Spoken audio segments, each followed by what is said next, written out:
လူတို့၏အခြေခံကိုချင်းတရားရဗုဒ္ဓ၏ဆုံးမကိုယုတိမြတ်နိုးအာကိုယုံကြည်ကြတဲ့ဗုဒ္ဓဘာသာဝင်သူတော်စင်များဖြစ်သည့်အားလျော်စွာလူသားတွေရဲ့အခြေခံကိုချင်းတရားဆိုတာ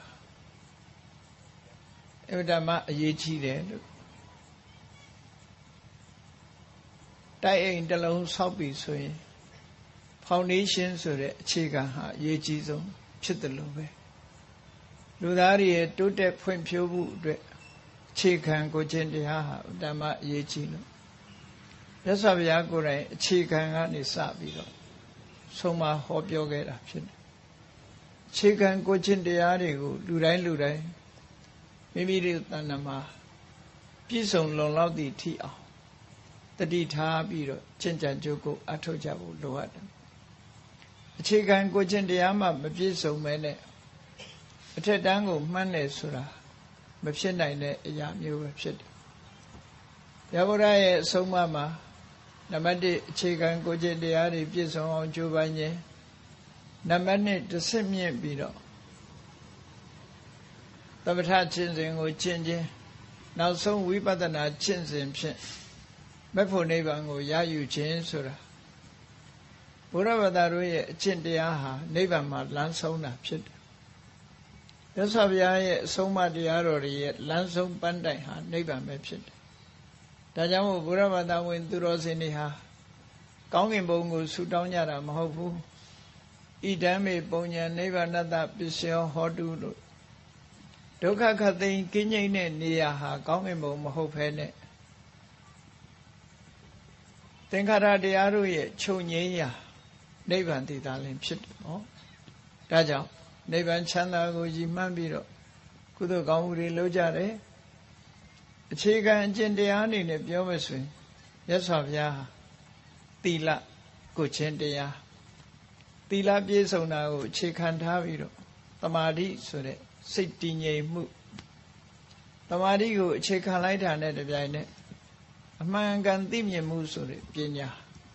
သီလသမာဓိပညာကျင့်ပွဲရာသိက္ခာ3ရပ်အကျင့်မြတ်တို့မြတ်စွာဘုရားဟာချက်မှတ်ဟောကြားခဲ့တာဖြစ်တယ်။အဲတော့ဗုဒ္ဓဘာသာဝင်သူတော်စင်တွေအနေနဲ့တို့ဘာလုပ်ရမလဲဘာကိုပန်းနိုင်ထားရမယ်ဆိုတာရှင်းရှင်းလင်းလင်းသိရှိနားလည်ပြီးသားဖြစ်ရမှာဖြစ်တယ်ဟောအခြေခံကိုကျင့်သီလလုံလောက်ပြီဆိုလို့ရှိရင်လူချမ်းသာနတ်ချမ်းသာဆိုတာခဲရင်တာမဟုတ်တော့မြတ်ဗုဒ္ဓအဆုံးအမတိုင်းအခြေခံကိုကျင့်တရားတွေကောင်းပြီဆိုလို့ရှိရင်ဒီဘဝမှာလည်းအပြစ်ကင်းခြင်းလို့ဆိုတဲ့အနဝိဇ္ဇဒုက္ခအပြစ်ကင်းတဲ့ချမ်းသာမျိုးကိုခံစားကြရမှာဖြစ်တယ်အပြစ်ကင်းတယ်လို့ဆိုတာဟာလူလောကမှာအဝိတ္တမအခြေခံကြတဲ့ချမ်းသာဒုက္ခတစ်မျိုးပဲဖြစ်တယ်မြတ်စွာဘုရားကချမ်းသာ၄မျိုးကိုခွဲခြားဟောပြောထားတာရှိတယ်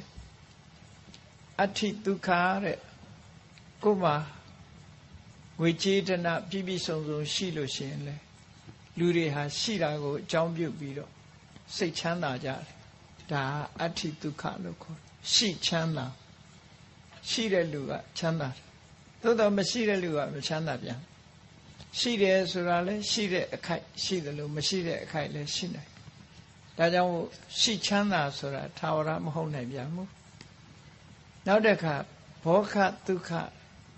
ကိုရှိတဲ့ပစ္စည်းဥစ္စာကိုအသုံးပြုရလို့ရှင်လဲလူတွေဟာစိတ်ချမ်းသာမှုရကြတယ်အဲ့ဒါအသုံးပြုလို့ရရှိလာတဲ့ချမ်းသာဒုက္ခဒါလည်းပဲသုံးဆွဲတဲ့အချိန်လေးသာရနိုင်တဲ့ချမ်းသာဒုက္ခဖြစ်တယ်နောက်တစ်ခုကျတော့အာနနယဒုက္ခကျွေးကင်းချမ်းသာလို့ခေါ်တယ်လောကလူတွေဟာ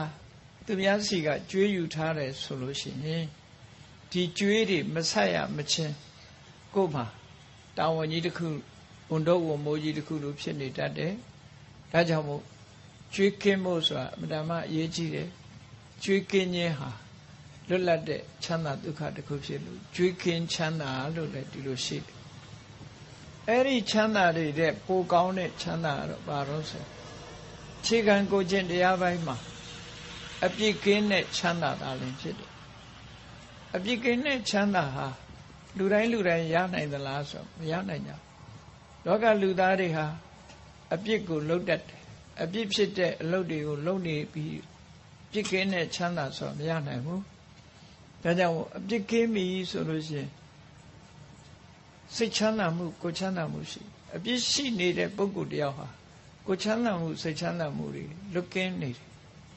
အပြစ်ရှိလာတဲ့အပြစ်ကိုအကြောင်းပြုပြီးလူတွေဟာတုံနှွေးနှွေးဖြစ်နေတတ်တယ်ပေါ့ဒါကြောင့်မို့အပြစ်ကင်းတယ်ဆိုတာမျက်မှောက်ဘဝမှာလည်းအပြစ်ကင်းတယ်တန်တရားမှာလည်းအပြစ်ကင်းတယ်မဟုတ်တာမလုပ်လို့အကုသိုလ်ဆိုတဲ့အပြစ်ကင်းလာပြီဆိုရင်အဲ့ဒီအပြစ်ကင်းမှုကိုအကြောင်းပြုပြီးရလာတဲ့ချမ်းသာကိုအနဝိဇ္ဇဒုက္ခလို့ခေါ်တယ်အဲ့ဒီချမ်းသာတွေထဲမှာအနဝိဇ္ဇဒုက္ခကို16ပုံကျန်တဲ့ချမ်းသာတွေဟာအနဝိဇ္ဇဒုက္ခရဲ့တပုံလောက်တောင်16ပုံတပုံလောက်တောင်မှဒီတန်ဖိုးမရှိဘူးလို့ပြောဒါကြောင့်အနဝိဇ္ဇဒုက္ခရဖို့ဆိုအခြေခံကိုကျင့်တရားကောင်းမှရတယ်ကိုကျင့်သီလကိုအကြောင်းပြုပြီးတော့စဉ်းစားကြည့်ပေါ့လူတယောက်ဟာကိုကျင့်သီလကောင်းလာပြီကိုကျင့်သီလရှိတယ်ကိုကျင့်တရားဖောက်ပြန်မှုမရှိဘူးလို့ဆိုတဲ့အခါမှာမိမိရဲ့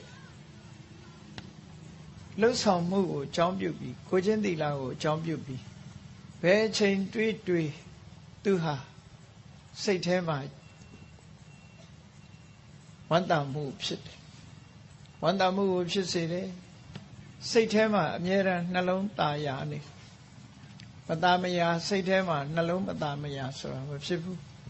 ကိုကျင့်သီလကောင်းတဲ့ပုဂ္ဂိုလ်ဟာကိုကျင့်သီလကိုအကြောင်းပြုပြီးတော့စိတ်နှလုံးဟာအေးချမ်းမှုရှိတယ်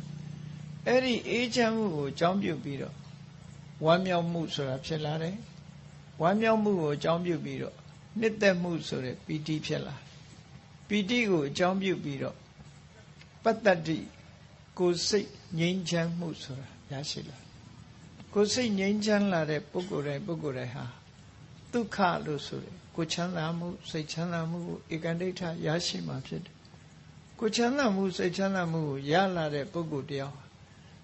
သမာဓိလို့ဆိုတဲ့စိတ်တည်ငြိမ်မှုကိုအလွယ်တကူပဲရတယ်အဲ့ဒီသမာဓိရလာပြီဆိုတဲ့အခါမှာဘဝရဲ့အထိတ်ပဲယထာဘူတညာနာတဒနာအမှန်ကန်သိရှိနားလည်လောကမှာအမှန်ကန်သိရှိနားလည်ဖို့ဆိုတာသိအရေးကြီးတယ်အမတ်တမဲ့နေလို့ရှိရင်လူတွေဟာကိုယ့်ဘဝကိုလှုပ်တင်တာနဲ့မလှုပ်တင်တာပြောတင်တာနဲ့မပြောတင်တာတွေးတင်တာနဲ့မတွေးတင်ခွဲခြားပြီးတော့သိလို့ရှိကြ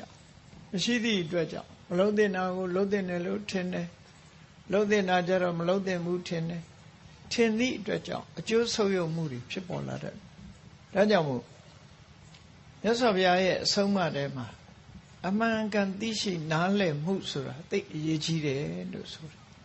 အဲ့ဒီအမှန်ကန်သိရှိနားလည်မှုအဆင့်ရောက်ဖို့အတွက်ဘယ်ကနေစရတော့ဆိုအခြေခံကြတဲ့ကိုချင်းတရားကပဲစအခြေခံကိုချင်းတရားရလို့မိမိဘဝမှာအပြစ်ကင်းတဲ့အတွေ့အတော်အပြစ်ကင်းတဲ့အပြောအဆိုအပြစ်ကင်းတဲ့အလုပ်တွေလုံးမိပြီဆိုလို့ရှိရင်တော့အမှန်ကန်သိတယ်ဆိုတဲ့အသိဉာဏ်ထိအောင်ရောက်ရှိလာမှသိချတယ်ပေါ့ဒါကြောင့်မို့ဘုရားဘာသာတို့ရဲ့လိုက်နာကျင့်သုံးရမယ့်အချက်ဟာအစဉ်အတိုင်းတစ်ဖြည်းဖြည်းမြင့်ပြီးတော့ကျင့်သုံးသွားတာနောက်ဆုံးမှမိမိတို့ပန်းနိုင်ထားတဲ့နိဗ္ဗာန်ချမ်းသာထိအောင်မျက်မှောက်ပြုသွားနိဗ္ဗာန်ချမ်းသာရောက်တဲ့အခါကျတော့မှနိဗ္ဗာန်ချမ်းသာကိုရတဲ့အခါကျတော့မှထာဝရအငြိမ့်သက်ဆိုတဲ့တဏှိဒုက္ခကိုရရှိမှာဖြစ်တယ်တန်တရားထဲမှာရှိတဲ့ချမ်းသာဒုက္ခဆိုတာတည်င်ကတခဏမျှသာချမ်းသာပြီးမကြခင်လက်လွတ်ဆုံးရှုံးသွားလို့ဒုက္ခတွေနဲ့ရင်ဆိုင်ရပြန်တယ်ရထားတာဒုက္ခမဟုတ်ဘဲနဲ့ဆင်းရဲဒုက္ခတွေနဲ့ပဲလွှမ်းမိုးခံထားရတယ်စဉ်းစားကြည့်လေ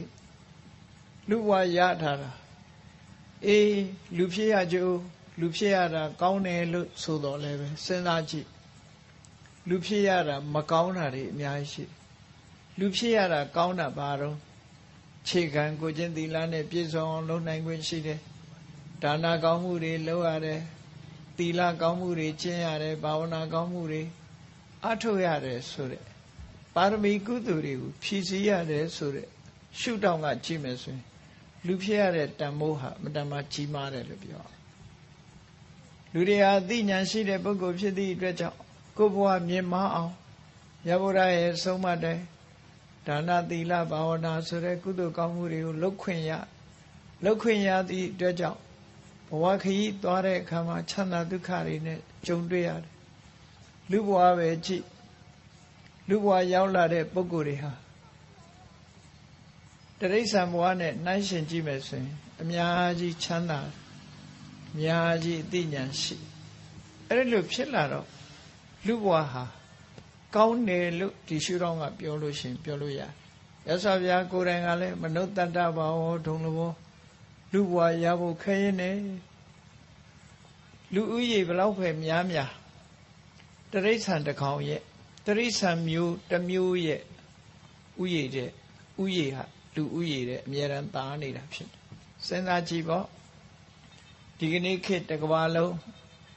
နိုင်ငံအလုံးကိုစုပေါင်းလိုက်လို့ရှိရင်တန်ပေါင်း9000ခန့်ရှိတယ်တန်ပေါင်း9000ခန့်ရှိတဲ့လူဥယေဟာပွဲစိတ်တွင်ထဲမှာရှိတဲ့ပွဲစိတ်တစ်မျိုးရဲ့ဥယေနဲ့စားလိုက်မယ်ဆိုဘယ်သူကများမယ်ထင်ပွဲစိတ်ဥယေကများစဉ်းစားကြည့်ပေါ့လူတယောက်ဟာအမွှာမွေးမယ်ဆိုလို့ရှိရင်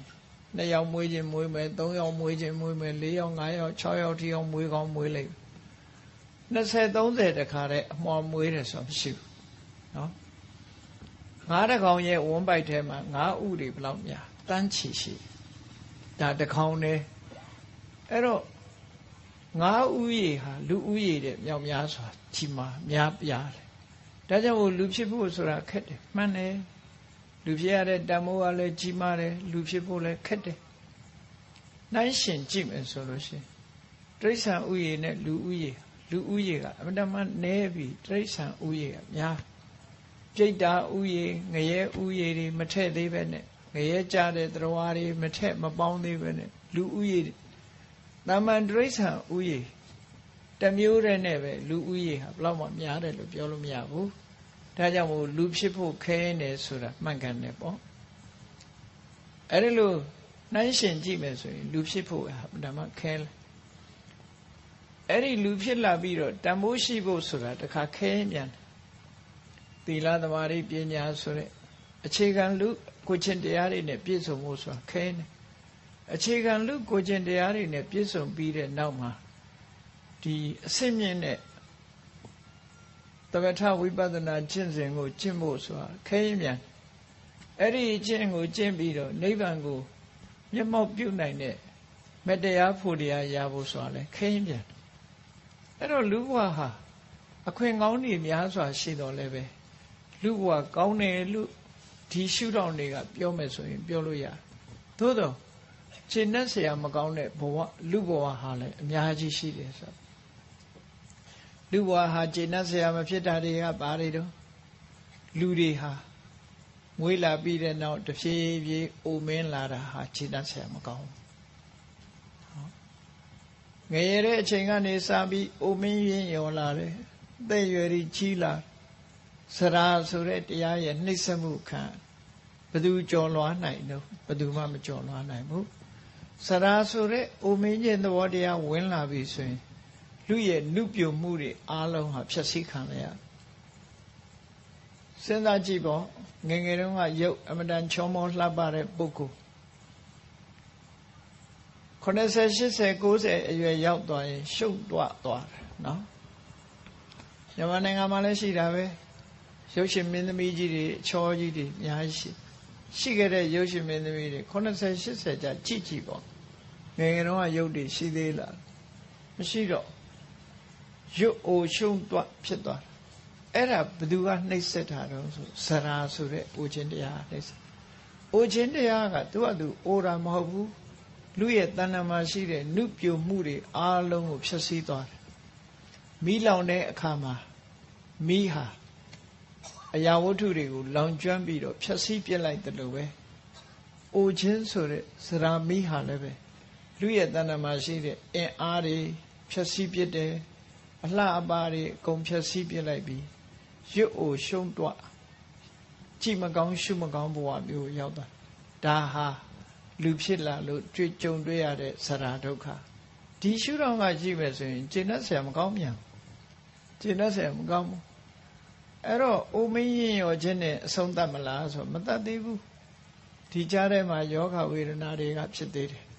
လူရဲ့ခန္ဓာကိုယ်ဟာယောဂဝေဒနာတွေဖြစ်တာဖြစ်သောကြောင့်ဘယ်ယောဂမဆိုလက်ခံတဲ့ခန္ဓာကိုယ်ကြီးလူခန္ဓာကိုယ်ပဲဖြစ်ဖြစ်ခန္ဓာကိုယ်ဟာယောဂဝေဒနာတွေမှန်သမျှလက်ခံတာ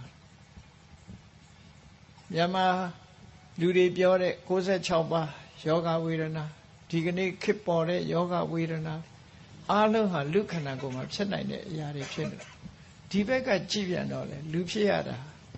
နော်ယောဂါတွေနဲ့ကြုံတွေ့ရလို့လူဖြစ်ရတာကျေနပ်စရာမကောင်းရင်နောက်တစ်ခါနောက်ဆုံးကြတော့လူဘဝကိုစွန့်လွတ်ပြီးတော့သိဆုံးခြင်းနဲ့ရင်ဆိုင်ရပြန်တယ်ဒါလည်းကျေနပ်စရာမကောင်းဘူးအသက်အနေနဲ့ပြောမယ်ဆိုလို့ရှိရင်လူတွေဟာအခုပဲမွေးခဏလေးနေအိုခဏလေးနေတည်သွားကြပြန်ပြီဆိုတော့လူဘဝတက်တန်းဟာလည်းအလွန်တူတောင်းတာကျေနပ်ဖွယ်မကောင်းဘူးလို့ဒီရှုထောင့်ကပြောမယ်ဆိုရင်ကျေနပ်စရာမကောင်းသို့တော့ကျေနပ်စရာမကောင်းတဲ့လူဘဝထဲမှာအခြေခံလူရဲ့ကိုယ်ချင်းတရားတွေနဲ့ပြည့်စုံမယ်ဆိုလို့ရှိရင်တော့တန်ဖိုးမဖြတ်နိုင်တော့အောင်ကိုယ့်အတွက်မွန်မြတ်တယ်လို့ပြောအခြေခံကိုယ်ချင်းတရားမှမရှိလိုက်ဘူးဆိုရင်လူဟာအိုမင်းလူဘဝမွေးလာတာဟာအိုဖို့မွေးလာတာနာဖို့မွေးလာတာသေဖို့မွေးလာတယ်ဆိုတဲ့အဓိပ္ပာယ်မျိုးဖြစ်တယ်လူရဲ့ကောင်းကျိုးဆိုးကျိုးလူလောကကိုယ့်ရဲ့ပတ်ဝန်းကျင်ရဲ့ကောင်းကျိုးတွေကိုဘာမှမလုပ်နိုင်ဘူးဆိုလို့ရှိရင်လူဖြစ်ရကြုံနဲ့တယ်လို့ပြောလို့မရဘူးဒါကြောင့်မို့မြတ်စွာဘုရားရဲ့အဆုံးအမကိုမှတ်သားနာယူထားကြရမှာဖြစ်တယ်လူတို့ရဲ့အခြေခံကိုယ်ချင်းတရားကိုရှိအောင်လုပ်အခြေခံကိုယ်ချင်းတရားနဲ့ပတ်သက်ပြီးတော့မြတ်စွာဘုရားဟောကြားထားတဲ့အခြေခံကိုယ်ချင်းတရားလေးတွေဒီကနေ့ကိုယ်တဏ္ဍာမှာမရှိသေးရင်ရှိအောင်လုပ်ဖို့ရှိပြရင်လည်းပဲအခိုင်အမာရှိထားဖို့လိုအပ်တယ်အေးကက္ကရုဆိုတဲ့ဇာတကစရိုဒီထဲမှာမြတ်စွာဘုရားဟောကြားထားတဲ့လူရဲ့အခြေခံကိုယ်ချင်းတရားလေးတွေဟာ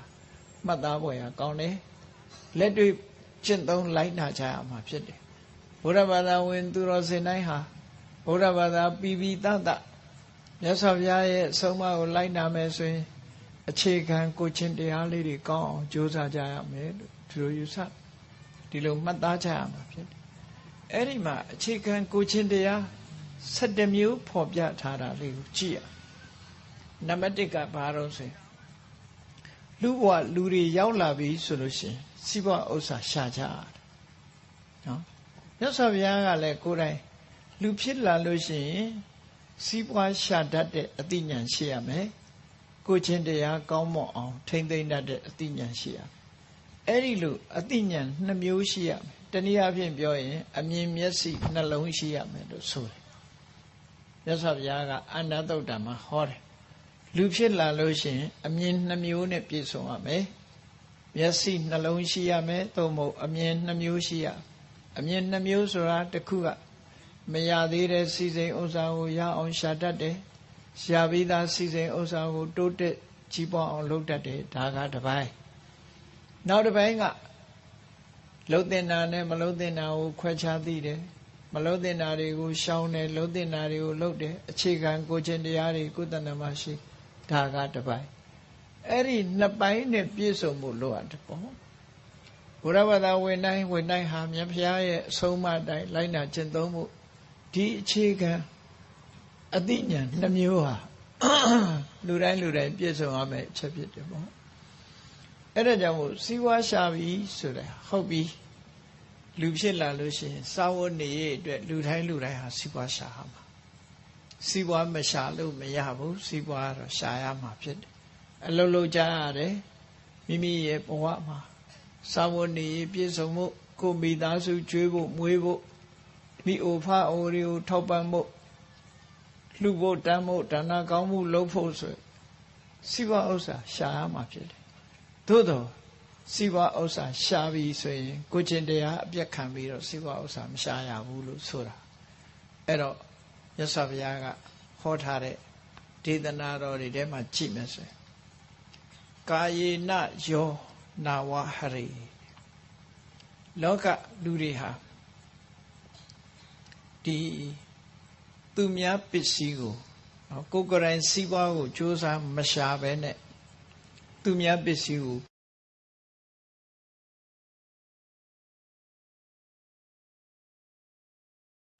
ကိုချင်းတရားပျက်စီးမှုလူဆိုတာရလာဝရင်စီးပွားဥစ္စာရှိရမှာဖြစ်တယ်အဲ့ဒီစီးပွားဥစ္စာကိုတရားသဖြင့်သာရှာဝေရမှာဖြစ်တယ်သို့သောကိုယ်ဒီလက်ရောက်အများပိုင်တဲ့ပစ္စည်းဥစ္စာသူများပိုင်တဲ့ပစ္စည်းဥစ္စာတစ်ခုကိုမတရားတဲ့နည်းနဲ့ရယူဖို့မကြိုးစားရဘူးခိုးတာပဲပြောပြောလူယူတာပဲပြောပြောနော်လိမ်ပြီးတော့ယူတာပဲပြောပြောကိုယ့်ရဲ့စာဝတ်နေအတွက်သူများရှာထားတဲ့ပစ္စည်းဥစ္စာကိုဘယ်တော့မှခိုးခွဲလူယူတိုက်ခိုက်ဆိုတဲ့အလုပ်တွေကိုမလုပ်ရဘူးဒါကိုချင်းတရားတစ်ခုပဲကိုချင်းတရားရှိနောက်ဆုံးမှာသူများပစ္စည်းဆိုရင်မျက်ဝါချမ်းစိတ်ကစပြီးတန်မိုးမရှိတဲ့အရာကနေစပြီးမယူပါဘူးရဟန်းတန်ဃာတွေအနေနဲ့သူများပစ္စည်းကိုယူမယ်ဆိုလို့ရှိရင်ငွေကြေးအဖြစ်ပြောမယ်ဆိုရင်ဓမ္မပစ္စည်းဥစ္စာနဲ့ပြောတာဆိုရင်ဓမ္မတံငွေဓမ္မခိုးမိတယ်မယိုးသားတဲ့စိတ်နဲ့သူများပိုင်တဲ့ငွေဓမ္မကိုယူမိတယ်သို့မဟုတ်ဓမ္မတံပစ္စည်းဥစ္စာကိုမယိုးသားတဲ့စိတ်နဲ့ယူလိုက်ပြီဆိုရင်ယဟန်ဘဝကိုဆွန့်လွှတ်ရတဲ့အထိအောင်အဖြစ်ကြီးတယ်တို့ဆိုနော်ဓမ္မဆိုတာတရားရဲ့၄ပုံတစ်ပုံဘယ်ငွေကြေးပဲဖြစ်ဖြစ်တရားရဲ့၄ပုံတစ်ပုံမဏိယူနစ်လို့ခေါ်တယ်မဏိယူနစ်တရားရဲ့၄ပုံတစ်ပုံအဲ့ဒီ၄ပုံတစ်ပုံကိုခိုးရင်ခိုးမှုမြောက်တယ်လို့ရှင်းတော့ကဒီလိုသတ်မှတ်ခဲ့တာဖြစ်တယ်ဒါဗမာငွေကြေးနဲ့ပြောရင်ဓမ္မဆိုတာခုချိန်မှာလူငယ်တွေသိတော့မှာမဟုတ်တော့နော်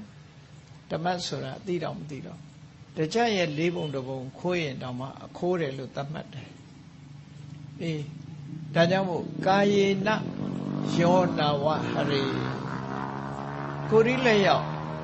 သူများပစ္စည်းကိုခိုးယူတာမလုပ်ရဘူးတဲ့ဒါကိုချင်းတရားတစ်ခုဝါစာယနမုတာပနိနှုတ်ကပြောလိုက်ပြီဆိုလို့ရှိရင်ဘယ်တော့မှမမှန်မကန်တွေကိုမပြောရအောင်တစ်ဖက်သားလွဲမှားသွားစေမဲ့မုတာလို့ခေါ်တယ်မမှန်မကန်လိမ်ညာပြောဆိုမှုမလုပ်အောင်ဒီနှစ်ခုကအရေးကြီးဆုံးကိုချင်းတရားနှစ်ခုပဲလို့အခြေခံအားဖြင့်ပြောလောကကြီးဟာလူတွေအကျင့်ပြက်လာတာခိုးခြင်းကစတာတက်တန်းရှိတဲ့လူဘဝတက်တန်းရှိတဲ့လူဘဝတဖြည်းဖြည်းလူလောကဟာဆုတ်ယုတ်ပြက်ပြားလာတဲ့အခါမှာ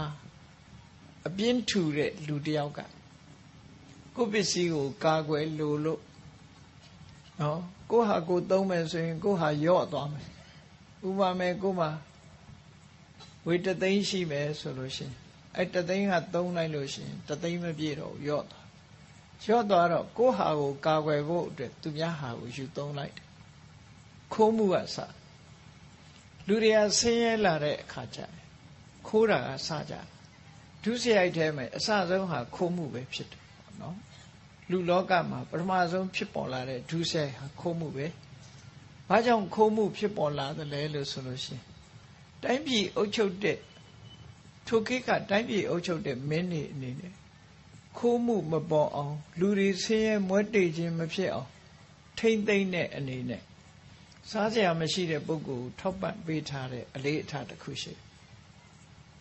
ငွေကြေးတနာထောက်ပံ့ပေးဒီကနေ့နိုင်ငံသားတိုင်းပြည်တွေမှာအလုတ်ကင်မရှိဘူးဆိုလို့ရှိရင်အစိုးရကသူ့ကိုထောက်ပံ့ပေးထားတာရှိတယ်ပေါ့ဟိုရှိခေတ်ကလည်းပဲအဒနာနာဒနာမနုဿာတိတပါဒနာကျေးငွေမရှိတဲ့ပုဂ္ဂိုလ်ကိုအစိုးရတွေကဒနာကျေးငွေပေးပြီးထောက်ပံ့ထားတယ်အဲ့ဒါလို့ထောက်ပံ့ပေးထားခြင်းအပြင်သူများပစ္စည်းကိုသူမခိုးတော့ရာဇဝမှုကိုထိမ့်သိမ့်တဲ့အနေနဲ့အဲ့ဒါလို့ပေးတာ အဲ့ဒါလို့ပေးရမှာမပေးဘဲနေသည့်အတွက်ကြောင့်လူဟာအလုတ်ကိုင်းကလည်းမရှိသုံးစရာကမရှိစားစရာမရှိတဲ့အခါကျတော့ဘာလုပ်လာဘာကိုပြစ်မှုကျူးလွန်လာတော့သူများပိုင်တဲ့ပစ္စည်းကိုမျက်စောင်းထိုးလာအဲ့သူများပိုင်လာတဲ့ပစ္စည်းကိုတိတ်တဆိတ်ရယူဖို့ကြိုးစားလာခဲ့တယ်ဒါကြောင့်မို့အဒိဏဒါနဆိုအရင်ပေါ်လာတာဖြစ်တယ်အဆိုပြုထားတဲ့ထဲမှာလောကလူတွေဟာဆင်းရဲမွဲတေလာလို့ရှိရင်ဒီရာဇဝမှုတွေတိုးပွားလာတယ်လို့သူတို့ဆိုတယ် poverty engenders crime ဆို poverty ဆိုဆင်းရဲမွဲတေခြင်းဟာ crime ဆိုတဲ့ဒုစရိုက်အမှုဖြစ်ပေါ်စေတယ်လို့ဆိုဘယ်ဒုစရိုက်မှုကိုဖြစ်စေတာလဲဆိုခိုးမှုလူရဲမှုတိုက်ခိုက်မှုဆိုတာဖြစ်စေဒီကနေ့ခေတ်မှာတော့ဒါရိုးနေမြန်မာနိုင်ငံဘယ်နှဖြင့်ခိုးသွားတယ်ဘယ်နှဖြင့်ဖောက်ထွင်းသွားတယ်ဘယ်နေရာလူသွားတယ်ဆိုတာရှိတယ်ကိုချင်းတရားပြက်ပြားလာပြီဆိုရင်အဲ့ဒီဒုစရိုက်မှုကစလာတဲ့သဘောနော်ဒါကြောင့်မို့အဲ့ဒါမျိုးမဖြစ်စေဘူးကာယေနယောနာဝဟရိသူမြတ်ပစ္စည်းကိုခိုးယူတယ်လူယူတယ်တိုက်ခိုက်တယ်ဆိုတာတွေလုံးဝရှောင်ကျဉ်ရမယ်လို့ဆိုလိုတယ်ရိုးသားရမယ်ဝါစာယနာမုတ္တပဏိလေပြောကြမှုလည်းပဲမလုပ်ရဘူးစကားပြောတဲ့အခါမှာအမှန်ကန်ကိုသာပြောရမယ်လို့ဆိုလိုတယ်ဟောနောက်တစ်ခုကတော့ဘာလို့ဆိုယတောလတ္တာနမိစေယလောကလူတွေဟာယာတုဂုံသိမ်စည်းစိမ်လေးရလာလို့ရှိရင်လူကဘဝင်မြင့်လာမြောက်ကြွဖြစ်လာတတ်တယ်နော်မန်ရစ်လာတယ်လို့ခေါ်တယ်မန်ရစ်လာတယ်ယာရုကြီးရလိုက်ပြီဆိုရင်လူတွေဟာမန်တက်လာပြီးတော့မိဘတောင်မထေမဲ့မြင်ပြုလာတယ်ကျန်တဲ့ပုဂ္ဂိုလ်တွေလည်းမထေမဲ့မြင်ပြုလာတတ်တယ်ဒါလူရဲ့သဘောကိုပြောတာယတောလတ္တာအချမ်းရံစည်းစိမ်ယာတုခုံသိမ်ရလာပြီဆိုလို့ရှိရင်တော့ဘဝကိုမမေ့ရဘူးလို့သူတို့ဆိုလို့တယ်နော်ဘဝကိုမမေ့ရဘလောက်ပဲကြီးပွားဘလောက်ပဲယာတုကြီးဘလောက်ပဲဂုံတရင်ကျွယ်လူဟာကိုယ့်ဘဝကိုမမေ့ရဘူးလို့ဆိုမရရဘူးလို့ဆိုရှင်မူးတာမျိုးမဖြစ်စေရဘူးအဲ့ဒါဟာလူရဲ့အခြေခံကိုချင်းတရားပဲဖြစ်တယ်ဒီပထမမြတ်စွာဘုရား၃ခုကိုဒီလိုစပြီးတော့ဟောတာလူရဲ့အခြေခံကိုချင်းတရားဟာသူများပစ္စည်းမခိုးရဘူးလိမ်ပြီးတော့မပြောရဘူးယာတုဂုံသိမ်စည်းစိမ်ဥစ္စာရလာပြီဆိုရင်မရစ်မှုရဘူးလို့ဆိုလိုတယ်နော်အဲ့ဒါဟာအရေးကြီးတဲ့အချက်လူတွေရဲ့အခြေခံအကျဆုံးကိုချင်းတရားလို့ခေါ်တယ်ဒါအဲ့ဒါရှိမှလူလောကလူတော်လူကောင်းဖြစ်နိုင်ဟောနောက်တစ်စုကိုကြည့်ကြအောင်ဆိုနောက်တစ်စုကသူများဒီလူဘဝရလာပြီဆိုရင်ပစ္စည်းဥစ္စာရှာကြတယ်ရှာတဲ့အခါမှာဓမ္မေနဝိတ္တမေသေးရတယ်ဓမ္မေနဆိုတာတရားတဲ့နိလန်းနဲ့ဝိတ္တစည်းစိမ်ဥစ္စာကိုအေသေးရရှာရမှာဖြစ်တယ်လောကလူတိုင်းဟာပစ္စည်းတော့ရှာရမှာနော်ကောင်းရောင်းကောင်းဝယ်နဲ့ငွေကြေးတနာရအောင်စီးပွားရေးလုပ်ရမှာဖြစ်တယ်အဲ့ဒီလိုလုပ်တဲ့အခါမှာကုချင်းတရားပြပြတဲ့နည်းတွေကိုမသုံးရဘူးဆိုပါစို့သူများသက်တတ်ပြီးစီးပွားမရှာနဲ့သူများဥစ္စာခိုးပြီးစီးပွားမရှာနဲ့သူတော်ဘာသားများစော်ကားပြီးစီးပွားမရှာနဲ့လိန်ညာပြီးတော့စီးပွားမရှာနဲ့မူရစ်စေဝါနဲ့စီးပွားမရှာနဲ့ဒီလိုဆွလို့တယ်ပေါ့ဓမ္မေနဝိဒ္ဓမေတ္တကောင်းရောင်းကောင်းဝယ်အယောင်းဝယ်နဲ့စီးပွားရှာလို့ရတယ်လေယာလုပ်ငန်းနဲ့စီးပွားရှာလို့ရတယ်နော်လေယာလုပ်ငန်းနဲ့စီးပွားရှာမယ်ကောင်းရောင်းကောင်းဝယ်တွေနဲ့စီးပွားရှာမယ်အဲ့ဒီလိုမှန်ကန်တဲ့နီလန်းနေနဲ့စီးပွားရှာရမယ်ကိုချင်းတရားမပြတ်တဲ့နီးနဲ့စီးပွားရှာပါလို့ဒါဟာလူဖြစ်လာလို့ရှိရင်အရေးကြီးတဲ့ကိုချင်းတရားတစ်ခုဖြစ်တယ်ပေါ့ဓမ္မေနဝိတ္တမေသေးယစီးပွားဥစ္စာကိုတရားတစ်ဖြစ်လာအမှုတန်းအရာတန်းလုပ်ပြီးတော့လဲစီးပွားရှာလို့ရတယ်စိုက်ပျိုးရေးလုပ်ပြီးတော့စီးပွားရှာလို့ရတယ်အယောင်းဝယ်လုပ်ပြီးတော့လဲစီးပွားရှာလို့ရတယ်သို့တော့အယောင်းဝယ်လုပ်ဆိုတဲ့နေရာမှာ ဘုရားဘာသာဝင်တွေအယောင်းဝယ်မလုပ်တဲ့နဲ့၅မျိုးရှိတယ်အဲ့ဒီ၅မျိုးကိုတော့ရှောင်ရမှာဖြစ်တယ်အယောင်းဝယ်မလုပ်ရမယ့်အချက်၅မျိုးကဘာလို့ဆိုရင်လက်နဲ့အယောင်းဝယ်မလုပ်ရဘူးလူကိုသေစေတတ်တဲ့အစိတ်အယောင်းဝယ်မလုပ်ရဘူးနောက်ပြီးတော့မူရစ်စေဝါအယောင်းဝယ်မလုပ်ရဘူးမွေးမြူရေးနဲ့အယောင်းဝယ်မလုပ်အောင်တရဝါတွေတတ်ပြီးတော့အသားရောင်းနဲ့အယောင်းဝယ်မျိုးမလုပ်ရဘူးမွေးမြူပြီးတရဝါတွေတတ်တယ်မွေးမြူတယ်ဆိုတာ2မျိုးရှိတယ်နွားမွေးပြီးတော့နှုတ်ညှစ်ရောင်းတာရတယ်နော်နွားမွေးတာရတယ်အေးတတ်စားဖို့ဆိုတဲ့တရဝါတွေမွေးတာမျိုးတော့မလုပ်ရဘူးလို့ပြောတယ်မန္တဝါနေစနောက်တစ်ခုကလူကုံသွဲတာခဏိခေပြောနေတာနော်လူရောင်းဝယ်လုပ်တာလူရောင်းဝယ်လုပ်တာမျိုးလည်းမလုပ်ရဘူးဒီခဏိခေမှာအလွန်ကိုဒီလူကုံကူးတယ်လို့ခေါ်ကြတယ်ပေါ့ခဏိခေကုံကူးတယ်ဆိုတာ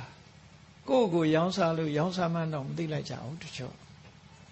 အလုပ်ပေးမယ်ဆိုခေါ်သွားတယ်မြန်မာပြည်မှာတင်းကိုရှိဒါအလုပ်ပေးမယ်ဆိုခေါ်သွားပြီဟိုကြတော့ကိုရောင်းလို့ရောင်းမှန်းတော့မသိလိုက်ကိုရောင်းလို့ရောင်းမှန်းမသိလိုက်လူငယ်လူရွယ်တွေသိတတိထားကြကောင်းတရေချလာအောင်ပြောသွားပြီတနေ့ကိုဘယ်လောက်ရမလဲဟိုတလုံးရတယ်မယ်ဂျာနယ်တစ်ခုမှဖတ်လိုက်ရတော့တက်လာပြီးတော့မြို့တက်ပြီးအလုပ်ရှာတယ်ဘုရားယုံမှာထိုင်နေလူကြီးတယောက်အသက်50ပတ်ဝန်းကျင်လူတယောက်အလုပ်ရှာတယ်မြို့မှာအလုပ်မရှိလို့အလုပ်တက်ရှာတော့ခုနလူကုန်ကူးတဲ့လူနဲ့သွားတွေ့တယ်လူကုန်ကူးတဲ့ဇနီးမောင်နှံ2ယောက်ကဘယ်သွားမလို့လဲဝင်ပြီးတော့မိတ်ဖွဲ့တယ်မိတ်ဖွဲ့တော့ဒီလိုပဲအလုပ်ရှာဖို့တက်လာဟာအဲ့ဒါဆိုအလုပ်ရမယ်ဘယ်မှာရမလဲမော်လမြိုင်ဘက်မှာခြံစောင်းလုပ်ငန်းလုပ်ရမယ်တလားကို3သိန်းခွဲပေးမယ်အိမ်လည်းပေးမယ်ပါနော်အပီးစားတော့အပီးတလားကို3သိန်းခွဲကြားလာအောင်ပြောတာပေါ့လိုချင်တာပေါ့လူဆိုတာနော်လိုချင်တော့ဟုတ်မှန်ပြီးတော့ဟုတ်ထင်ပြီးတော့လိုက်သွားအဝတ်စားလေးပြန်ယူအောင်မယ်ဆိုတာတော့မယူနဲ့ဟိုမှာပေါ်တယ်ဘာမှမယူနဲ့ဆိုအတင်းမဲ့ကားပေါ်တင်ပြီးခေါ်သွားကားပေါ်ခရင်သားအဲ့လိုယုံတော့အောင်ပြောပြီးခေါ်သွားတာတညလုံးမှောင်ကြီးမဲနဲ့ကားမောင်းသွားတာရောက်တော့ပဲရောက်သွားတော့ဆိုဖြာပုံဘက်ကပင်လယ်ကမ်းခြေရောက်တာဟာပြောတော့ကတော့မော်လမြိုင်ဘက်ဒီရာဘာချန်စောင့်ရမယ်လို့ပြောတယ်အခုတော့ဘာကြောင့်ပင်လယ်ဘက်ဆိုမလုပ်ချင်ဘူးဆိုအဲ့ကြတော့မလုပ်ချင်လို့မရတော့သူတို့လက်ထဲရောက်သွားပြီနော်မလုပ်ချင်ဘူးမရဘူးဆိုသူတို့ကဝိုင်းပြီးထိုးကြကြိတ်ကြလုပ်ဟိုကလည်းမတတ်တာတော့တယောက်တည်းနေရာကလည်းအစိမ့်ဖြစ်နေတယ်အတိလည်းမရှိတော့လက်လျှော့လိုက်ဘယ်ပိုးလိုက်တုံးဆိုလို့ရှိရင်ကြားဖောင်လို့ခေါ်တယ်ပင်လယ်ထဲကဖောင်မော်တင်ပေးလိုက်တာနော်ကြားဖောင်ဆိုတာပင်လယ်ကမ်းနဲ့အဝေးကြီးအဲ့ဒီကိုပို့ပေးလိုက်တာဖောင်မော်မှာအရက်ဖက်တိုက်တယ်အရက်တိုက်ပြီးတော့တနေ့ကုန်ကြားဖောင်မှာပဲနေရတယ်ကမ်းကိုပြန်ကျင်လို့မရဘူးအဲ့ဒီမှာခိုင်းကျင်တော့ခိုင်းလှုပ်ချင်တော့လှုပ်နေတည်သွားတဲ့လူတွေလည်းအများကြီးပဲဒါပမာပြည်ထဲတင်ဖြစ်နေတယ်ဟာလေလူကုန်ကူးတာအဲ့ဒီခေါ်သွားတဲ့လူကကြားဖောင်ပိုင်ရှင်တထေးစီသူကဒီလူတွေကိုရောင်းစားပစ်ခဲ့တာရသမျှငွေတွေကိုသူကယူသွားတယ်ဒီခေါ်လာတဲ့လူကိုတော့ပြောတာဒီငွေအိမ်သွားပေးလိုက်မယ်လို့ပြောတာဘယ်ပေးမလဲနော်အိမ်သွားပေးလိုက်မယ်လို့ပြောပြီးတော့သူ့ကိုချားဖောင်မော်တင်ပေးတယ်နောက်ကံကောင်းလို့သူဟာပြန်လွတ်လာတယ်ဆိုတာတော့ဒါကြောင့်သူပြန်လွတ်လာလို့ဒီအကြောင်းလေးကိုကြားကြရတယ်အဲ့ဒါဗမာပြည်မှာတင်လူကုန်ကူးတာဖြစ်တယ်မကြားချင်မှအဆုံးတရုတ်ပြည်လူကုန်ကူးတာတို့မလေးရှားပဲအင်ဒိုနီးရှားလူကုန်ကူးတာတို့အများကြီးပဲကိုရောင်းစားလို့တောင်ရောင်းစားမှမသိဘူးအလုပ်ရမယ်လို့ခေါ်သွားပြီးတော့အဲ့ဒီငွေကြေးတနာကိုသူကရောင်းစားတဲ့လူကတထေးစီကပတ်စံယူပြီးပြန်သွားတာဒီလူတွေကထားပစ်ခဲ့ အဲ့ဒါကျွန်းအဖြစ်ရောင်းခဲ့တာပဲဖြစ်တယ်အဲ့ဒါမျိုးကိုဘုရားဘာသာတွေမလုပ်ရဘူးလို့မြတ်စွာဘုရားကနော်လူခုံကူးတဲ့အလုပ်ကိုမလုပ်ရဘူးလို့တတ္တဝနိစ္စလို့ခေါ်တယ်အဲ့ဒါမျိုးရောင်းဝယ်တဲ့အသက်မွေးတဲ့အခါမှာဒါမျိုးတွေမလုပ်သင့်ဘူးလို့တစ်ဖက်သားကိုဒုက္ခပေးတဲ့အလုပ်မျိုးတွေမလုပ်ရဘူးလို့ဒါအခြေခံကိုချင်းတရားပဲဓမ္မေနဝိတ္တမေသေယတရားသဖြင့်ပစ္စည်းဥစ္စာကိုရှာပါတဲ့ဒါတခုနာနိကတယဓနဟရေကောက်ကျစ်ဆင်းလဲတဲ့နီးနဲ့ပစ္စည်းရောအောင်မလုပ်ပါနဲ့လိန်ညာပြီးတော့မလုပ်ပါနဲ့ကိုရောင်းတဲ့ပစ္စည်းတွေမှာဟိုဟာတွေရောဓာတွေရောနော်လူတွေဒုက္ခရောက်မဲ့အလုပ်တွေမလုပ်ပါနဲ့နိကတယဆို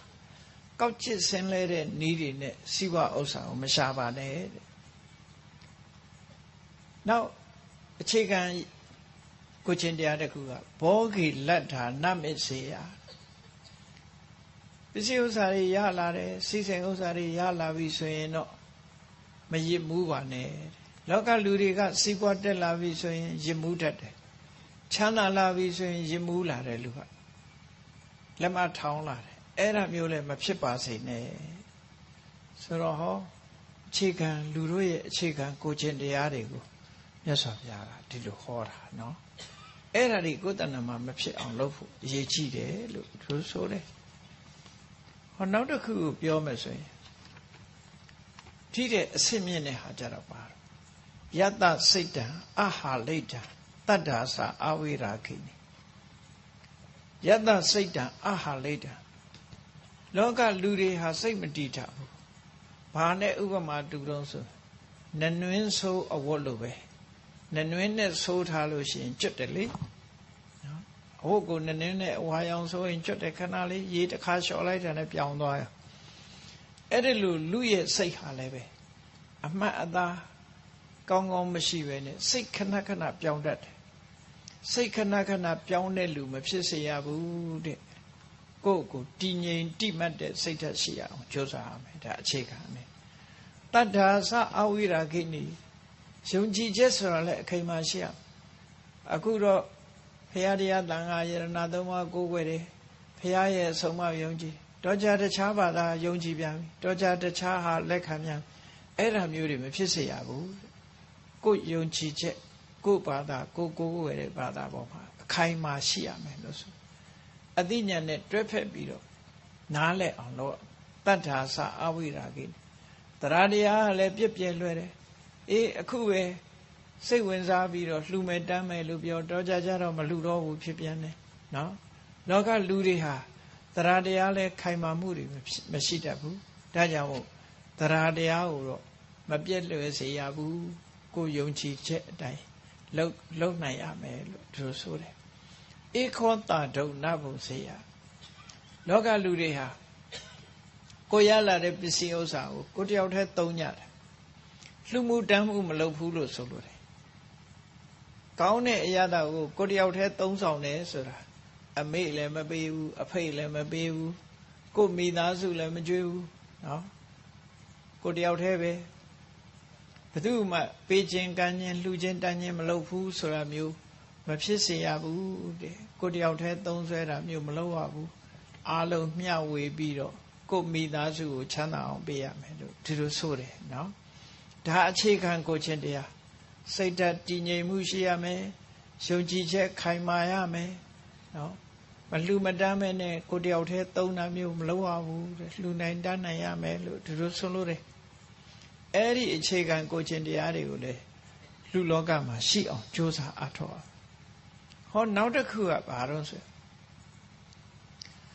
တမ္မုခါဝါတိရောက်ခါဝါယောတန်တေနပရိဖာတတိမျက်မှောက်ပါပဲဖြစ်စေမျက်ကွယ်မှာပဲဖြစ်စေသူတော်ကောင်းတွေကိုဆွဆွဲပြစ်တင်တာမျိုးမလုပ်ရဘူးဆိုလိုတာသူများကိုသွားပြီးတော့ကဲ့ရဲ့ပြစ်တင်သွားပြီးတော့ဆွဆွဲတာမျိုးတွေမလုပ်ရဘူးအဲ့ဒါမျိုးလုံးမိတတ်တယ်သူတော်ကောင်းတွေကိုမျက်မှောက်မျက်ကွယ်မှာသွားပြီးပြစ်မှားမိတတ်တယ်အဲ့ဒီပြစ်မှားမှုကိုမလုပ်ပါနဲ့တဲ့မလုပ်မိအောင်ကိုချင်းတရားမှာထိမ့်သိမ့်ပါယထာဝါရီတထာကာရီဘယ်တော့ပဲဖြစ်ဖြစ်ပြောတဲ့အတိုင်းလုပ်တယ်လုပ်တဲ့အတိုင်းပြောတယ် နော်ယထာဝါရီတထာကာရီဆိုပြောတဲ့အတိုင်းလှုပ်တယ်လှုပ်တဲ့အတိုင်းပဲပြောတယ်လောကလူတွေကအပြောတခြားအလုပ်တခြားဖြစ်တာများတယ်အဲ့ဒီလိုမဖြစ်ရဘူးတဲ့ကိုပြောတဲ့အတိုင်းလှုပ်တယ်ကိုလှုပ်တဲ့အတိုင်းပြောတယ်အပြောနဲ့အလုပ်ကိုက်ညီရမယ်လို့သူတို့ဆိုလို့ဒါလည်းအခြေခံကိုချင်းတရားတစ်ခုပဲအလုံးပေါင်းလိုက်တဲ့အခါကျတော့မြတ်စွာဘုရားကလူတို့ရဲ့အခြေခံကိုချင်းတရားတွေကိုခုလို17မျိုးဟောပြတာပဲဖြစ်တယ်နော်သူများပစ္စည်းနံပါတ်1သူများပစ္စည်းမခိုးရဘူးနံပါတ်2နော်လိမ်မပြောရဘူးနံပါတ်3ယာတုဂုံသိမ်းစည်းစိမ်ဥစ္စာရရှိလာတဲ့အခါမှာမရစ်မှုရဘူးနံပါတ်4တရားသဖြင့်ပစ္စည်းဥစ္စာကိုရှာဖွေရမယ်နံပါတ်5ကောက်ချစ်ဆင်းလဲတဲ့နည်းနဲ့ပစ္စည်းဥစ္စာကိုမရှာရဘူးနံပါတ်6နော်ပစ္စည်းဥစ္စာတွေရလာတဲ့အခါမှာဒီရှင်မှုမေးလျော့ခြင်းမလုပ်ရဘူးမရှင်မှုရဘူးတို့ဆိုလိုတယ်နံပါတ်9စိတ်ဓာတ်တည်ငြိမ်မှုရှိရမယ်နံပါတ်10ယုံကြည်မှုခိုင်မြဲရမယ်နံပါတ်3ကိုတယောက်တည်းကိုဘယ်တော့မှမသုံးမှနဲ့အများနဲ့မျှဝေပြီးကိုမိသားစုနဲ့မျှဝေပြီးကုသိုလ်ကောင်းမှုလုပ်ပြီးတော့လုပ်ပါကိုယ်ရှာထားတဲ့ပစ္စည်းဥစ္စာကိုကုသိုလ်ကောင်းမှုလုပ်ပါနံပါတ်10မျက်မှောက်မှာပဲဖြစ်စေ၊ကွယ်ရမှာပဲဖြစ်စေသူတော်စင်သူတော်မြတ်တွေကိုတွားပြီးတော့မပြစ်မှားမိပါစေနဲ့ပြစ်မှားတဲ့အလုပ်ကိုမလုပ်ပါနဲ့နံပါတ်17ပြောတဲ့အတိုင်းလုပ်တဲ့အတိုင်းပြောဆိုတာဒါလူတွေအတွက်အခြေခံကိုချင်းတရားတွေကိုမြတ်စွာဘုရားဟောပြောတာပဲဖြစ်တယ်အဲ့ဒီအခြေခံကိုချင်းတရားတွေဟာဘလောက်ထိတန်ဖိုးရှိသလဲလို့ဆိုတာကိုဇာလံကလေးတစ်ပုဒ်နဲ့မှတ်ထားတာနော်ဇာလံလေးတစ်ပုဒ်နဲ့မှတ်ထားပြီးတော့မြတ်စွာဘုရားရဲ့ဒီဖျားလောင်ဘဝကကိုတွေ့ကိုချင်းတရား17မျိုးနဲ့ပတ်သက်ပြီးတော့ဒီလိုက်နာကျင့်သုံးအောင်သင်ခန်းစာယူအောင်ရှိတုန်းကဗာရဏသီမြို့ကြီးမှာအဲ့ဒီခေတ်ကလူတွေကတက်တန်းလဲရှည်ကြတယ်တက်တန်းရှည်ကြတဲ့လူခေတ်မှာလူတွေရဲ့ဒီဂုဏ်သိက္ခာကလည်းကြီးမားကြတယ်ပေါ့အဲ့တော့လူတွေဂုဏ်သိက္ခာကြီးမားတယ်လူပြေနဲ့နတ်ပြေဆိုတာအမှန်တမ်းယဉ်နှီးကြတယ်လူတွေကောင်းသည့်အတွက်ကြောင့်လူပြေကသေတဲ့အခါမှာလူတွေဟာနတ်ပြေရောက်ကြတယ်လူပြေရောက်လိုက်နတ်ပြေရောက်လိုက်နဲ့ဆိုလူနဲ့နတ်နဲ့ဟာပေါင်းသင်းဆက်ဆံမှုတွေအမှန်တမ်းနီးကပ်တယ်ပေါ့နတ်တွေကလည်းပဲလူပုံကိုအမြဲတမ်းကြည့်နေဘာဖြစ်လို့ကြည့်လဲဆိုရင်လူပြေကလူတွေလူကောင်းတွေများမှနတ်ပြေမှာစီကားတာလူပြေကလူတွေအကျင့်ဆိုးလာပြီဆိုရင်နတ်ပြေရောက်တဲ့လူကနဲလာတယ်မစီကားဘူးနတ်ပြေဟာ6တွေ့လာတယ်ဒါကြောင့်မို့လူပြေနဲ့နတ်ပြေဟာအမြဲတမ်းဆက်သွယ်နေတယ်သို့တော်လူတွေကနတ်တွေကိုမြင်ရလားဆိုအဲ့ဒါလို့တော့မမြင်အောင်မြင်အောင်ပြမှသာမြင်လို့ရတယ်ပေါ့လူတွေရဲ့မျက်စိဟာနော်3 dimension လောက်နဲ့တော့မမြင်နိုင်ဘူးပေါ့လူတွေရဲ့မျက်စိမြင်ကွင်းတွေကိုနတ်တွေကမရောက်လာနိုင်ဘူးမြင်လို့မရဘူးအဲ့တော့အဲ့ဒီခေတ်ကတော့ပေါ်ပေါ်လွင်လွင်လူတွေနဲ့နတ်တွေရဲ့ကုလဆက်ဆံမှုရှိခဲ့သည့်အတွက်ကြောင့်ဗာရဏသီမြို့မှာပျော်ပွဲရွှင်ပွဲတွေလုပ်တယ်တဲ့အဲ့လိုပျော်ပွဲရွှင်ပွဲလုပ်တဲ့အခါမှာနတ်ဆိုတာလည်းပဲနတ်ဘဝမှာပျော်ပွဲရွှင်ပွဲတွေရှိတာပေါ့ပျော်ပွဲရွှင်ပွဲရှိတဲ့အခါမှာနတ်တွေရဲ့ပျော်ပွဲရွှင်ပွဲတွေကရိုးနေတဲ့အခါကျတော့တခါတရံလူပြေဆင်းပြီးတော့လူတွေရဲ့ပျော်ပွဲရွှင်ပွဲကိုလာကြည့်တယ်ဒါကတော့ဟုတ်တယ်နော်ကိုယ့်ရွာကဇက်ဆိုရင်ကတာရိုးနေပြီသူများရွာအပြရင်တော့သွားကြည့်ချင်ကိုယ့်ရွာကကိုကြည့်နေကြဆိုရိုးတယ်လေရိုးတော့သူများစီကသွားကြည့်အဲ့ဒီသဘောမျိုးပဲဗမာပြည်ကရိုးနေဆိုကိုရီးယားဇက်ကသွားကြည့်အဲ့ဒါမျိုးပေါ့နတ်တွေကလည်းပဲသူတို့ဇလန်းတွေရိုးနေတဲ့အခါလူပြေလာပြီးတော့ပွဲလာကြည့်ကြတယ်လူပြေကပွဲလန်းတွေနေကျင်းပတာလာကြည့်တယ်ဟိုးရှိတုန်းကဒီလိုပဲဘုရင်ရဲ့သားတော်တူဟာ အင်တမတ်တီတယ်ဘယ်တော့မှမပြုံးဘူးတဲ့သူကဗမာရာဆိုရင်မှာတော့သုံးရတယ်ပြုံးတာဆိုတာယမီးသင်္စာယမီးသင်မျိုးစားတိလဝဆိုတာတစ်သလုံးမှာသုံးတာပဲပြုံးတယ်ရည်ဖို့ဆိုတာအသာထားတစ်သလုံးနေမှာသုံးတာပဲပြုံးတယ်တဲ့သူကနော်သုံးတာပဲပြုံးတယ်အဲ့ဒီယမီးသင်္စာတိလဝဆိုတာရှိတယ်မဟာပနာဒဆိုတဲ့မင်းသားဟာလုံးဝမပြုံးပြုံးစီခြင်းလို့သူရဲ့ခမည်းတော်မင်းတရားကြီးကဟာသားတွေအမျိုးစုံလူရှင်တော်တွေဇလန်းဇကွက်တွေနဲ့ရည်စရာမောစရာတွေပြတ်သားခိုင်းတော်လည်းပဲသူဟာပြုံးကိုမပြုံးအဲ့လိုမပြုံးတာနှစ်ပေါင်းကိုတော်တော်ကြာလာတယ်နှစ်ပေါင်းတော်တော်ကြာတဲ့အခါကျတော့နတ်ပြည်ကနတ်ကအကျိတ်တူကနေလာပြီးတော့လူပြည်လာပြီးတော့ဒီမပြုံးတဲ့နတ်သားကိုပြုံးအောင်လို့ဆိုပြီးတော့နတ်ပြည်ကလာတဲ့နတ်သားတယောက်ရဲ့ကိုထက်ဝက်အကနဲ့ကပြနော်သူ့အကမျိုးဒီကနေ့ခေတ်တော့ရှိအောင်မဟုတ်သေးဘူးတချမ်းကိုတချမ်းအကလို့ပြောရမှာကိုတချမ်းအကဆိုတာခန္ဓာကိုယ်ကြီးကိုတချမ်းကြည့်လိုက်သူကညာဘက်တစ်ဖက်ပဲလှုပ်တယ်မျက်လုံးကလည်းပဲညာဘက်တစ်ဖက်ပဲလှုပ်တယ်နေရွက်ကလည်းညာဘက်တစ်ဖက်ပဲလှုပ်တယ်နှာခေါင်းကလည်းတချမ်းပဲလှုပ်တယ်နော်ဘယ်ဘက်ကညင်နေလက်ကလည်းပဲတချမ်းပဲလှုပ်တယ်ခြေထောက်ကလည်းတချမ်းပဲလှုပ်တယ်တချမ်းလှုပ်အကတချမ်းလှုပ်အကနောက်တစ်ခါပြောင်းလိုက်ဟိုဘက်တချမ်းပဲလှုပ်တယ်ဒီဘက်ကညင်နေတယ်အဲ့တော့တချမ်းလှုပ်အကကိုကပြတဲ့အခါကျတော့နည်းနည်းလေးပြုံးတဲ့သူကအဲ့ဒီကြတော့တခါမှမမြင်ဘူးတဲ့အကနော်တခါမှမမြင်ဘူးတဲ့ကလူခန္ဓာကိုတချမ်းမဲ့လှုပ်တယ်ကြံတဲ့တချမ်းကငြိမ့်နေအောင်လှုပ်ထားပြီးတော့အဲ့လိုကပြအဲ့ဒါမဟာပဏာမစဒီလိုရှိမဟာပဏာထမင်းသားရဲ့အဲ့ဒါလိုပဲနတ်တွေဟာလူပြေကပွဲသဘင်တွေကိုလာပြီးတော့ကြည့်ကြတခါနတ်သားလေးယောက်ဟာထင်းထင်းရှားရှားကက္ကာရုဆိုတဲ့အလုံးကိုမှုှေးကြိုင်တဲ့နတ်ပန်းတွေကိုပန်းကုန်းကြီးတွေလှုပ်ပြီးတော့ခေါင်းကိုပန်းခွေကြီးတွေစွတ်ပြီးတော့လူပြေကပွဲသဘင်ကိုဆင်းလာခဲ့ကြတယ်သူတို့ပန်းလာတဲ့ခေါင်းကိုစွတ်ထားတဲ့ပန်းခွေကြီးတွေကတစ်မျိုးလုံးတစ်ခါတည်းမှုှေးကြိုင်သွားတာမှုှေးလိုက်တာဘယ်ဟာအနန္တုံဘယ်ဟာအနန္တုံနဲ့လူတွေကရှာကြတယ်ဒီအနန္တမျိုးတစ်ခါမှမကြုံဘူးလို့ဆိုတဲ့အခါနတ်သားတွေကသူတို့ပွဲလာတဲ့နတ်သားတွေကသူတို့ပန်းစင်ထားတဲ့ပန်းကုန်းရဲ့ရနတ်နေပါဆိုတာကိုပြသလို့မင်းရင်ပြင်မှာကောင်းကင်ယံကနေသူတို့ကိုထင်ရှားပြကြတယ်ခေါင်းမှာပန်းကုန်းတွေကိုစီနော်ပန်းခွေတွေခေါင်းမှာစွတ်ထားအဲ့ဒီပန်းတွေကိုကက္ကာရုနတ်ပန်းလို့ခေါ်တယ်အဲ့ဒီနတ်ပန်းတွေဟာအမြဲတမ်းမွေးတယ်အမြဲတမ်းလည်းလှတယ်သူတို့ခေါင်းကိုစွတ်ထားကြအဲ့ဒါစွတ်ထားတဲ့အခါကျတော့လူတွေကမှုှေးလိုက်တာဒီပန်းမျိုးမြင်လည်းမမြင်ဘူးအနံ့ကလည်းမှုှေးလိုက်တာလှလည်းလှလိုက်တာဆိုတော့အဲ့ဒီပန်းကိုဝိုင်းတောင်းကြတယ်သူတို့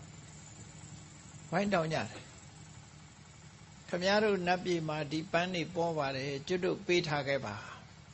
နော်ထူးဆန်းတဲ့ပစ္စည်းဆိုလူတွေကဝိုင်းတောင်းကြတယ်ခမည်းတော်နတ်ပြည်မှာပေါ်ပါတယ်ဒါပေးထားခဲ့ပါလို့ဆိုအဲ့မှာပထမနတ်သားကစပြီးတော့ပြောတာအေးဒီပန်းဟာနတ်တေသာပန်းစင်တဲ့ပန်းမျိုးဖြစ်တယ်တဲ့မင်းတို့မှာလူရဲ့အခြေခံကိုချင်းတရားရှိရလားကိုချင်းတရားမရှိရင်ဒီနတ်ပန်းကန်ရင်ဒုက္ခရောက်တတ်တယ်ဒီနတ်ပန်းဟာမင်းတို့ပန်းလို့မရဘူးဒုက္ခရောက်နိုင်တယ်ဆိုပြီးတော့ပထမနတ်သားကပြောတဲ့ကိုချင်းတရားဟာခုနပထမပြောတဲ့1နဲ့2 3ပဲအေးသူများပစ္စည်းကိုမခိုးရဘူးဘယ်တော့မှလိန်ညာပြောတာမျိုးမလုပ်ရဘူးယာတုဂုံသိစည်းစိမ်ဥစ္စာတွေရရှိလာတဲ့အခါမှာမရစ်မှုရဘူးအဲ့ဒီလိုပုဂ္ဂိုလ်မျိုးဆိုလို့ရှိရင်ဟောဒီပန်လို့ရတယ်လို့ပြောတဲ့အခါကျဘယ်သူမှအခြေခံကိုယ်ကျင့်တရားနဲ့မပြည့်စုံတော့ဘယ်သူမှသူ့ဒီခုံသိက္ခာတွေရှိပါတယ်လို့မပြောရဲကြဘူးနော်ရိုးသားကြမပြောရဲကြသို့တော့ဘုရင်ရဲ့ ပရောဟိတ်ကြီးကသူကနည်းနည်းကြွားခြင်းတဲ့အခါကျသူ့မှာလည်းဒီဂုဏ်သိက္ခာတွေမရှိဘူးကိုကျင့်တရားတွေမရှိဘူးဒါပေမဲ့လို့နတ်ပန်းရအောင်နတ်တွေကိုလိန်လေတဲ့အနေနဲ့ဟာဒီကိုကျင့်တရားတွေသူ့မှာရှိတယ်သူနဲ့ထိုက်တန်ပါတယ်သူ့ရဲ့ပေးပါလို့ဆိုတော့သူ့စကားအတိုင်းပဲပထမနတ်သားကသူ့ခေါင်းကိုဆွတ်ပေးလိုက်တယ်ပန်းကုန်းတစ်ကုန်းရသွားသူကက်ကရုနတ်ပန်းကုန်းကြီးတစ်ခုရနောက်တစ်ခါဒုတိယနတ်သားကပြောပြန်တယ်ဟောဒီသူ့ပန်းကုန်းဟာလေတဲ့တာမန်ပုဂ္ဂိုလ်တွေခေါင်းမှာဆွတ်လို့မရဘူးတဲ့ပစ္စည်းဥစ္စာရှာမယ်ဆိုရင်တရားသဖြင့်ပဲရှာရမယ်ကောက်ကျစ်ဆင်းလဲတဲ့နည်းနဲ့သူများပစ္စည်းဥစ္စာမရှာရဘူးစီးစိမ်ဥစ္စာတွေရလာတဲ့အခါမှာမရစ်မှုရဘူးအဲ့ဒီကိုချင်းတရားနဲ့ပြည့်စုံမှာဟောဒီပန်းကုန်းကိုပန်းလို့ရမယ်လို့ဆိုပရောဟိတ်ကြီးကပဲသူဓာရီနဲ့ပြည့်စုံပါတယ်သူပေးပါဆိုပြီးနောက်ထပ်ပန်းကုန်းတစ်ကုန်းသူ့ခေါင်းဆွတ်လိုက်ပြန်သူပဲတောင်းတယ်ကြံတဲ့လူတွေကမယူရဲကြဘူးနောက်တစ်ခါတတိယနတ်သားကိုပြောတဲ့အခါဟောဒီပန်းကုန်းကလည်းပဲတဲ့လူရဲ့ဂုဏ်သိက္ခာတွေနဲ့ပြည့်စုံမှဒီပန်းကုန်းကိုပန်းလို့ရလူဂုဏ်သိက္ခာဆိုတာစိတ်ဓာတ်တည်ငြိမ်မှုရှိရမယ်ယုံကြည်ချက်ဟာခဏခဏပြောင်းတာမျိုးမဖြစ်ရဘူးကောင်းတဲ့အရာသာရှိတဲ့ပစ္စည်းဥစ္စာတွေကိုကိုယ်တယောက်တည်းမသုံးရဘူးလှူရတန်းရမယ်ဆိုတဲ့ဒီကိုချင်းတရားရှိတဲ့ပုဂ္ဂိုလ်မျိုးသာသူ့ပန်းကုန်းနဲ့ထိုက်တန်တယ်လို့ပြောတဲ့အခါပရောဟိတ်ကြီးသူပဲဒီဂုဏ်သိက္ခာတွေရှိပါတယ်သူပေးပါဆိုသူခေါင်းကိုဆော့လိုက်သုံးကုန်းရသွားပြီသူကနောက်တစ်ခါနောက်ဆုံးစတုထနတ်သားကဘာပြောမျက်မှောက်မှာပဲဖြစ်စေ၊ကွယ်ရမှာပဲဖြစ်စေသူတော်ကောင်းတွေကိုမပြစ်မှားရဘူးအဲ့ဒီမပြစ်မှားဘူးဆိုရင်ဒီပန်းကုန်းနဲ့ပန်းကုန်းကိုပန်းလို့ရတယ်ပြောတဲ့အတိုင်းလုပ်ရမယ်လုပ်တဲ့အတိုင်းပြောရမယ်ယထာဝါဒီတခြားကာရီပြောတဲ့အတိုင်းလုပ်တဲ့အတိုင်းပြောတဲ့ပုဂ္ဂိုလ်ဖြစ်ရမယ်ဆိုဒီဂုဏ်သိက္ခာတွေနဲ့သူပြည့်စုံပါတယ်ဒီအရေးချင်းတွေသူရှိပါတယ်သူပေးပါဆိုပန်းကုန်းလေးခုံစလုံးသူ့ခေါင်းကိုဆွတ်ပေးထားဆွတ်ပေးပြီးတော့နတ်တွေကပြန်သွားကြပြန်လဲသွားရောပန်းကုန်းကြီးတွေကတဖြည်းဖြည်းတင်းကျပ်လာတာတဲ့သူ့ခေါင်းမှာသူကဟုတ်မှမဟုတ်တာသူ့မှာဒီအခြေခံအရေးချင်းတွေတခုမှမရှိဘူးလူရဲ့ကိုချင်းတရားတွေတခုမှမရှိဘဲနဲ့လိန်ညာပြီးတော့သူကတောင်းတဲ့အတိုင်းနတ်တွေကလည်းပေးသွားလိုက်တယ်အဲ့ဒီမှာပန်းကုန်းတွေကတဖြည်းဖြည်းတင်းလာတာဖြုတ်လို့လည်းမရဘူးတဖြည်းဖြည်းတင်းပြီးတော့အသားတွေကိုစိုက်ဝင်လောက်သည်ထီအောင်တင်းပြီးပရောဟိတ်ကြီးကမနေနိုင်မထနိုင်ခေါင်းကိုတံပြားကြီးပတ်ထားသလိုဒုက္ခဝေဒနာဖြစ်ပြီးအော်ဟစ်ညည်းညူပြီးတော့အဲ့ဒါလိုသေတော့မတတ်ဆင်းရဲဒုက္ခရောက်တယ်ဖြုတ်လို့လည်းမရဘူးဘယ်သူမှလည်းမဖြုတ်နိုင်ဘူးသူဟာဆင်းရဲဒုက္ခကြုံနေတဲ့အခါမှာဘုရင်ကြီးကဒီပရောဟိတ်ကြီးဒီတိုင်းထားရင်တော့သေလိုက်မယ်သူဟာလိန်ပြီးတော့ယူတာအဲ့တော့ဒီနတ်တွေကလည်းပြန်သွားပြီသူတို့လိမ့်စာလည်းမသိဘူးတယ်လီဖုန်းဆက်လို့လည်းရမှာမဟုတ်ဘူးအဲ့တော့ဘယ်လိုလုပ်ပြန်ဆက်တယ်ထပ်ပြီးတော့ပွဲသဖြင့်ပွဲထပ်ပြီးတော့ကျင်းပအောင်လူပြေကပွဲလန်းသဖြင့်ထပ်ပြီးတော့ကျင်းပတဲ့အခါသူတို့ပွဲကြည့်တစ်ခါပြန်လာကြတယ်နော်ပွဲလန်းသဖြင့်ပြန်လာတဲ့အခါကျတော့မှအဲ့ဒီနတ်တွေကိုအကျိုးအကြောင်းပြောပြီးသူတို့ပန်းကုန်းတွေသူတို့ပြန်ပြီးတော့တဦးချင်းဖြုတ်လိုက်တဲ့အခါမှာပရောဟိတ်ကြီးကမြော့နေအောင်ခံရတဲ့ပရောဟိတ်ကြီးကလွတ်ကင်းသွားတယ်အဲ့ဒီလိုလူကိုချင်းတရားမရှိဘူးဆိုလို့ရှိရင်အဲ့ဒါလိုဒုက္ခရောက်တတ်တယ်လို့သင်္ကန်းစာပေးတဲ့အနေနဲ့ဒီဇာလန်းကိုဟောတာပဲဖြစ်တယ်ပေါ့လူလောကမှာအခြေခံအားဖြင့်လူတွေရဲ့ကိုချင်းတရားဆိုတာအခုပြောခဲ့တဲ့အချက်တွေပဲဖြစ်တယ်ဘုရားဘာသာဝင်သူတော်စင်များအနေနဲ့မြတ်ဗုဒ္ဓရဲ့အဆုံးအမကိုလိုက်နာသောအဖြစ်ဒီအခြေခံကြတဲ့ကိုချင်းတရားတွေကိုတို့တွေရရှိအောင်ကြိုးစားကြရမှာလို့စိတ်ထဲမှာနှလုံးသွင်းထားဖို့ဖြစ်တယ်တရားချစ်ခင်သူတော်စင်ပြိဿအပေါင်းတို့ဒီဇာလန်းမှာပထမဆုံးနတ်သားအကြီးကဲကဘုရားအလောင်းဖြစ်ပြီးဒုတိယနတ်သားကရှင်သာရိပုတ္တရာအလောင်းတတိယနတ်သားကရှင်မမောက္ကလံအလောင်းစတုထနတ်သားကတော့ရှင်မကတ္တဗအလောင်းတို့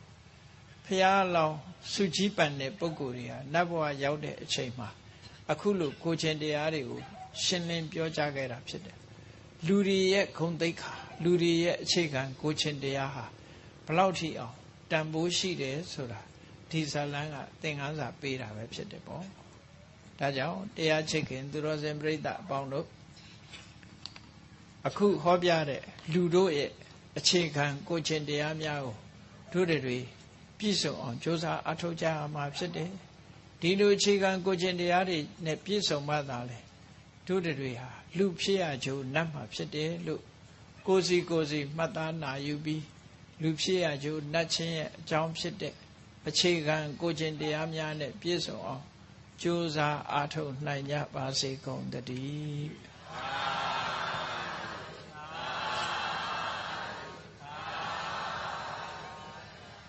မေတ္တာပို့ရအောင်တတ္တဝါများစွာဘေးရန်ကွာချမ်းသာကြပါစေတတ္တဝါများစွာဘေးရန်ကွာချမ်းသာကြပါစေမေတ္တာရေချမ်းသုံးငါဖြံငြိမ်းချမ်းကြပါစေမေတ္တာရေချမ်းသုံးငါဖြံငြိမ်းချမ်းကြပါစေသက်ရှိချမ်းသာစိတ်ချမ်းသာလူရဆန္ဒပြည့်ပါစေသက်ရှိချမ်းသာစိတ်ချမ်းသာလူရဆန္ဒပြည့်ပါစေဘုံလန္တာဒုက္ခပင်ကစားမေတ္တာပုံနေတုသင်္ကမမနောတရတိတဗ္ဗေတံဘဝယန္တုဒုက္ခနကမေတ္တာပုံနေတုသင်္ကမ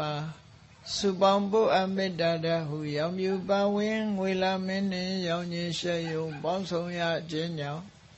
သဗ္ဗေတံကျွမ်းမဲ့ဥသုံလုံးစုံများစွာတတ္တဝါတို့၏မနောတရတိမြင်မြဖြူစင်အေးကြည်လင်းသည့်ရေစဉ်ပြည့်တင်းစိတ်နှလုံးတည်ဟုသောရေအိုင်ကြီးအတွင်၌ဒုက္ခပင်သာစင်ထောရအေးမြကျင်သာတာယာပွင့်